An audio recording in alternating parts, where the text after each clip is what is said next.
So hello everyone, this is your Roshan भैया। तो कल क्लास 10th मैथमेटिक्स की परीक्षा होने वाली है। तो सबसे पहले आप सभी बच्चों को आपके एग्जामिनेशंस के लिए all the best and Ford कराना। अब ऐसा हो सकता है किसी स्टूडेंट्स का मैथमेटिक्स की परीक्षा अच्छी नहीं जाए, उनको डर लगने लगा हो कि हम पास हो पाएंगे या नहीं हो पाएंगे। एंड आपने अगर एक्स्ट्रा सब्जेक्ट लिया हुआ है कंप्यूटर एप्लीकेशन या इंफॉर्मेशन टेक्नोलॉजी, तो आप पास करोगे या नहीं करोगे, ये मैं आप लोग को वीडियो के लास्ट में बताऊंगा। इससे पहले मैं आपको एक ऐसा तरीका बताने वाला हूं ना कि आपका फेल होने का नौबत ही नहीं आएगा। ठीक है, नौबत ही नहीं आएगा, आप फेल ही नहीं होंगे। क्यों? मैं आपको ऐसा कुछ इंपॉर्टेंट चीज़ों के बारे में बता रहा हूँ। बहुत ज़्यादा आपको पढ़ने नहीं कहूँगा। अगर छोटी छोटी चीज़ें के बारे में अभी आप समझ लेते हो ना, तो आप मैथमेटिक्स में फेल नहीं होंगे। सबसे पहले जितना फॉर्मूला होगा मैथमेटिक्स में, बहुत ज़्यादा फॉर्मूला नहीं है। आप चैप्टर 1 से लेके लास्ट तक जो भी देख लो, बहुत ज़्यादा फॉर्मूला नहीं है, बहुत सिंपल सिंपल फॉर्मूला है। कोशिश करो ना एक बार उस फॉर्मूला को याद कर लो। मैं फॉर्मूला याद करने के लिए इस वजह से कह रहा हूँ कि अगर उस फॉर्मूला को याद कर लेते हो ना, एंड अगर क्वेश्चन दिख गया, आप उस क्वेश्चन के लिए बस फॉर्मूला लिख कर आ जाते हो, तो सीबीएसई क्या करती है, आपको स्टेप वाइज मार्किंग देती है। ऐसा नहीं कि आपने आंसर्स लिखा एंड आंसर्स लास्ट में नहीं आया, आपने क्वेश्चन बनाया, लास्ट में जो आंसर है वो नहीं आया, तो आपके पूरे क्वेश्चन जो है वो काट दिए जाएंगे। ऐसा बिल्कुल भी नहीं होता है। आज ही हमने कॉपी चेकिंग से रिलेटेड और कैसे बच्चों को मार्किंग दिया जाता है, स्टेप वाइज मार्किंग कैसे मिलता है, हमने इस वीडियो में बताया हुआ है।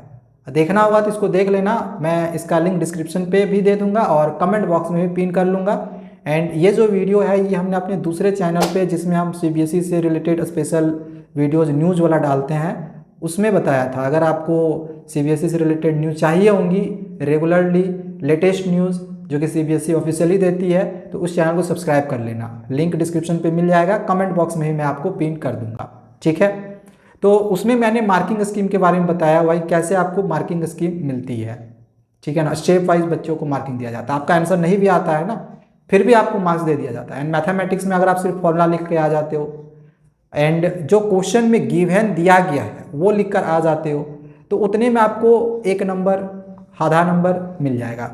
आपके एग्जामिनेशन से टोटल क्वेश्चन कितने रहते हैं? 35 to 38। अगर हम 35 ही लेके चले एंड अगर आपने सारे क्वेश्चन में, आपको मान के चलो एग्जामिनेशन में कुछ नहीं आता है, बहुत वीक हो मैथमेटिक्स में, आपको कुछ भी नहीं आता है, 0, लेकिन आपने अगर सिर्फ फॉर्मूला याद किया हुआ है, ठीक है, आपने सिर्फ फॉर्मूला याद किया हुआ है, आपने क्या किया कि क्वेश्चन में जो लिखा हुआ था हमने गिवन लिख दिया, एंड उस क्वेश्चन को हम जिस फॉर्मूला से बनाएंगे उस फॉर्मूला को लिख दिया, तो वहां से आपको हाफ मार्क्स गारंटी मिलेगा। मैं आपको इसकी गारंटी दे रहा हूं, गारंटी आपको हाफ मार्क्स मिलेगा।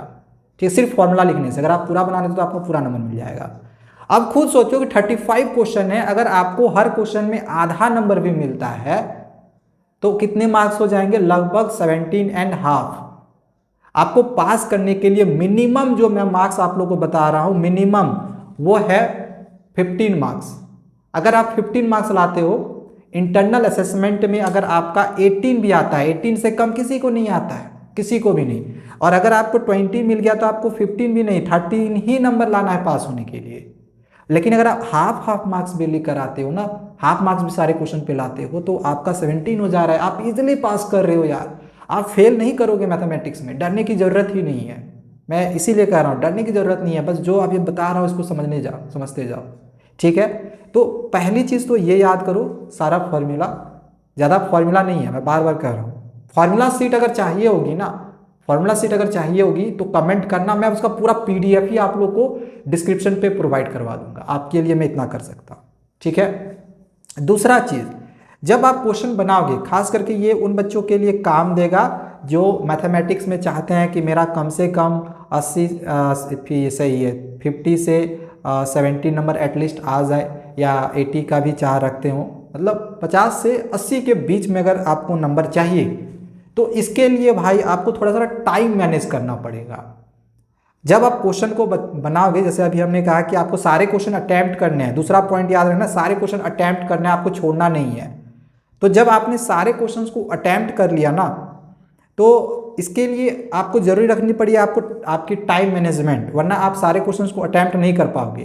तो टाइम सर कैसे मैनेज करें, तो इसके लिए मैं आपको एक तरीका बता रहा हूँ। सबसे पहले तो MCQ में आप समय आपको ज़्यादा नहीं देना है, आपको MCQ जो कंप्लीट करना है वो 50 मिनट में कंप्लीट कर देना है। 50 मिनट से जैसे ज़्यादा जाने लग जाए तो जितना भी बना उतना में स्टॉप हो जा, क्वेश्चन नंबर छोड़ देना लिख कर, एंड अगला जो सेक्शन होगा 2 मार्क्स वाला क्वेश्चन वो बनाना शुरू कर देना। एंड 2 मार्क्स वाले क्वेश्चन के लिए बिल्कुल भी समय आपको ज़्यादा नहीं देना है, 20 मिनट से ज़्यादा समय आपको लगाना ही नहीं है। 20 मिनट से ज़्यादा समय मत देना 2 मार्क्स में वाले क्वेश्चन में। ऐसा नहीं कि 2 मार्क्स में आपका आधा घंटा 40 मिनट चला गया, फिर भाई बाकी क्वेश्चन छूट जाएगा। आपको ज़्यादा समय किस में लगाना है, तो एक लगाना है आपको 3 मार्क्स वाले क्वेश्चन में, इसमें आपको 40 मिनट समय लगाना है। 5 मार्क्स वाले क्वेश्चन में भी 40 मिनट समय लगाना है। एंड केस बेस्ड क्वेश्चन आपका टोटल 3 रहेगा, तो इस 3 क्वेश्चन को आपको हर क्वेश्चन के लिए 10-10 मिनट लगाओ, 30 मिनट में कंप्लीट करो। आपका एग्जैक्ट बहुत ही मस्त आपको हमने टाइम जो है मैनेज करना सिखा दिया है। एंड ये जो अभी हम टाइम हमने अभी आपको मैनेज करने सिखाया, इसको आप एक सैम्पल सेट बना के भी देख लेना, देखना आप कितने अच्छे से उसको बना लेते हो। ठीक है, ध्यान रखो MCQ में आपको 50 मिनट लगाना है, शॉर्ट के लिए 20 मिनट, देन 3 मार्क्स के लिए, शॉर्ट यानी कि 2 मार्क्स, 3 मार्क्स के लिए 40 मिनट, 5 मार्क्स वाले भी आपको 40 मिनट लगाने हैं, एंड जो केस बेस्ड रहेगा उसमें 30 मिनट लगाना है। तो इससे आपका टाइम मैनेज हो जाएगा, आप सारे क्वेश्चंस को अटेम्प्ट कर लोगे, अच्छे नंबर भी पा लोगे। अब आ जाते हैं कि बहुत सारे बच्चे ये सोचते हैं कि सर हम NCERT से तैयारी करें कि RS अग्रवाल पढ़े, कहाँ से तैयारी करें समझ में नहीं आ रहा है, सैम्पल पेपर पढ़े, CBSE दी है उससे करें, बहुत कन्फ्यूज़न है। मैं कहता हूँ कि NCERT सफिशियंट है आपके लिए कि एक आप अच्छा मार्क्स ला सकते हो सिर्फ NCERT पढ़ के। NCERT पढ़ के बहुत अच्छा मार्क्स ला सकते हो, 60 से 80 नंबर तक आप ला सकते हो। 80 में 80 भी अगर आ जाएगा, अगर आपका NCERT का कॉन्सेप्ट क्लियर रहेगा, आपका चैप्टर का कॉन्सेप्ट क्लियर रहेगा। ऐसा कोई ज़रूरी नहीं है कि किताब ये RS अग्रवाल से एग्जामिनेशन में क्वेश्चन आता है कि RD शर्मा से एग्जामिनेशन में क्वेश्चन आता है, ऐसा नहीं है। ना RS अग्रवाल से क्वेश्चन आता है, ना RD शर्मा से, ना NCERT से, मतलब सारे से मिला जुला के क्वेश्चन आते हैं। And most of the question आपके NCERT से ही रहते हैं। RS अग्रवाल से भी वही क्वेश्चन आता है जो NCERT में दिया हुआ हो, अगर NCERT में नहीं है तो RS अग्रवाल से फिर नहीं आता है। तो NCERT डेफिनेटली सफिशियंट है। RS Agarwal only for practice, RD Sharma is only for practice for higher level and for IIT JEE NEET. अगर IIT JEE अगर आपको इंजीनियरिंग करनी है तो फिर आप RS अग्रवाल या ये RD शर्मा कर सकते हो। बाकी एग्जामिनेशंस के लिए NCERT सफिशियंट है भाई। ठीक है, आप कर लो, बहुत ही अच्छा मार्क्स आएगा, मोस्ट ऑफ द क्वेश्चन आपके आएंगे। एंड लास्ट, अगर आप चाहते हो कि 80 में 80 आए तो प्रीवियस ईयर के क्वेश्चन से ज़रूर तैयारी करना। प्रीवियस ईयर से मैं आपको आज गारंटी का के जा रहा हूँ कि 70% जो क्वेश्चन आपका मिलेगा ना, वो सिर्फ प्रीवियस ईयर से मिलेगा।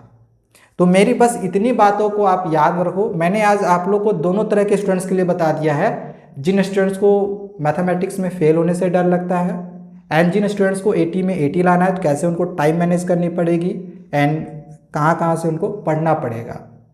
और समय है अभी, तो 1-2 सैम्पल सेट क्वेश्चन अभी कर लो बैठ के, इससे एग्जामिनेशंस की अच्छी तैयारी हो जाएगी। तो अगर मैथमेटिक्स में फेल हो जाते हो और अगर आपने एक्स्ट्रा सब्जेक्ट लिया हुआ है कंप्यूटर एप्लीकेशन या इंफॉर्मेशन टेक्नोलॉजी, तो फिर डरने की ज़रूरत नहीं है, आप पास हो जाओगे। ऐसे ये मैथमेटिक्स या साइंस दोनों में से किसी में भी अगर आप फेल होते हो ना, तो आप पास कर जाओगे। एक सब्जेक्ट में, दोनों मत होना, फिर मैथमेटिक्स या साइंस दोनों में सिर्फ अगर एक सब्जेक्ट में फेल होते हो एंड एक्स्ट्रा सब्जेक्ट लिया हुआ है, आप पास कर जाओगे। हाँ, अगर एक्स्ट्रा नहीं लिया होगा तो दिक्कत होगा। तो खैर पास हो जाओगे, फेल होने का नौबत ही नहीं आएगा जहाँ तक मुझे उम्मीद है। एंड चलो आज के लिए इतना ही, और भी आगे आपको इंपॉर्टेंट चीज़ों के बारे में बताता रहूँगा। तब तक चैनल को ना सब्सक्राइब करके रखे रहना। Thank you, bye bye.